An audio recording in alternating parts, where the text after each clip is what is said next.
Oh shit. Hello everyone! This is a tutorial on how I make frame-by-frame animations in less than 48 hours, sometimes even 14. This video will assume you know how cells work, what are animation folders, really basic stuff really. So make sure to watch first Luix's tutorial to have a basic understanding of how the program works before we jump in the advanced technique I will be showing here. So without further delay, let's jump right into it. Okay, so first things first, let's create a new animation project. Set the DPI to 72, the minimum you can have really, so the animation runs smoother when you are playing it.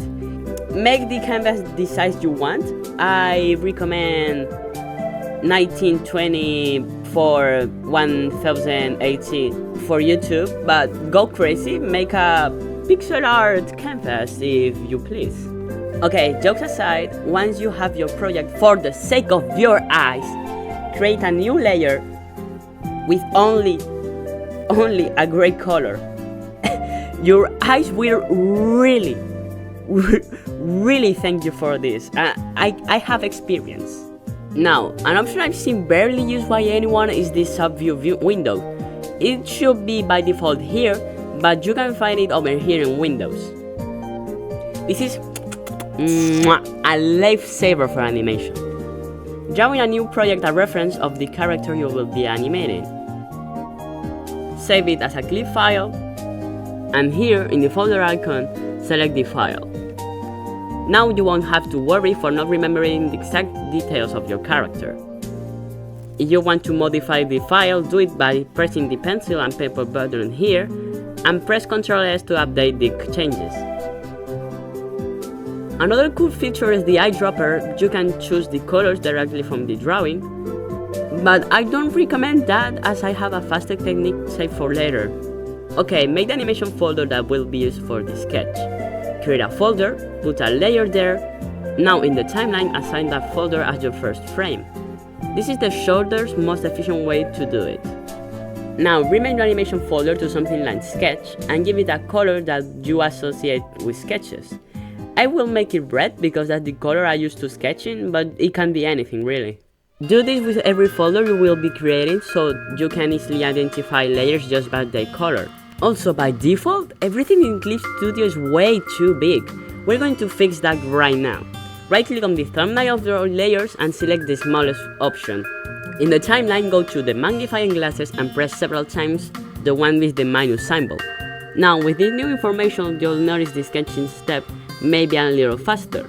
If you don't see improvement yet, don't worry, there's more tips left.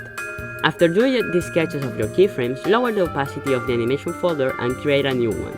But this time put a vector layer inside the first keyframe folder. This way you'll be able to modify the lines without losing quality with the operation tool. What I do to plan my movements in characters with a head is creating a new animation folder over the sketch animation folder. I draw a circle and convert it to an image material layer. That way every time I create a new frame it gets automatically duplicated. I move it around to plan the pacing of the actions and then ink the animation and alternate between straight ahead animation and pose to pose. Once the animation is lined, I hide the sketch layers, assign the liner 1 as a reference with this button under here, and create a new animation folder with the same configurations as the sketch folder.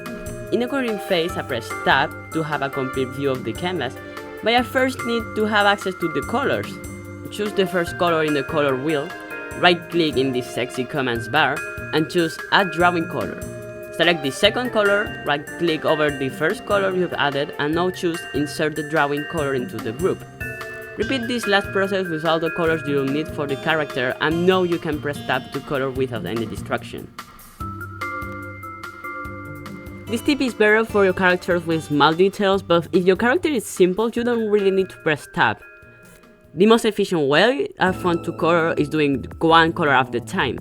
Since I'm animating through this, I have this command in my brain of click next frame 3 times, add color, click next frame 3 times, add color, click next frame 3 times, add color, and so on.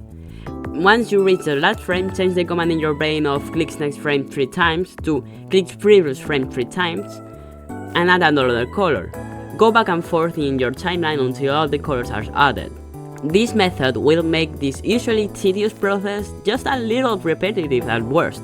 There's no tip for the backgrounds, just do them as you usually would. Now, into effects, I like adding these rim lights to make the characters stand out of the backgrounds.